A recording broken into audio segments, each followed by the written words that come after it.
અમદાવાદમાં એક્રોપોલિસ મોલમાં બીજા માળે સીરા સિરામિક શોરૂમમાં આગ. ફાયર વિભાગે આગ પર મેળવ્યો કાબુ. કેટલાક લોકોને મોલમાંથી સુરક્ષિત નીચે ઉતારાયા.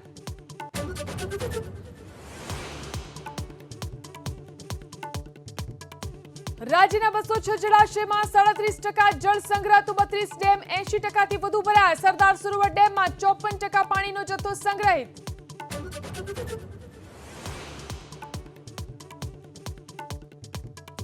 ભારે વરસાદથી સૌરાષ્ટ્રમાં જનજીવન પ્રભાવિત. દ્વારકામાં એનડીઆરએફની 2 ટીમ તૈનાત. પોરબંદરમાં 554 લોકોનું સ્થળાંતર. ટ્રેનના ધોવાણને લઈ રેલવે વ્યવહાર પુનઃ શરૂ કરવાની કામગીરી. યુપી બિહાર બાદ હવે દક્ષિણ ભારતમાં ભારે વરસાદનો પ્રકોપ. ગોદાવરી નદીના જળસ્તરમાં વધારો. મુંબઈ થાણેમાં ભારે વરસાદથી જળબંબાકાર.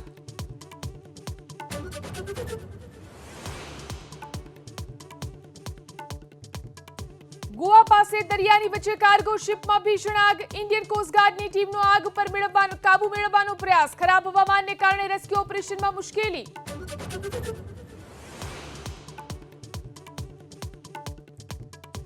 અમરેલીના સાવરકુંડલામાં રહેણાંક મકાનમાંથી ઝડપાયો સરકારી અનાજનો જથ્થો. મામલતદારની ટીમે દરોડા પાડી ઘઉંના 34 અને ચોખાના 33 કટ્ટા કર્યા સીઝ.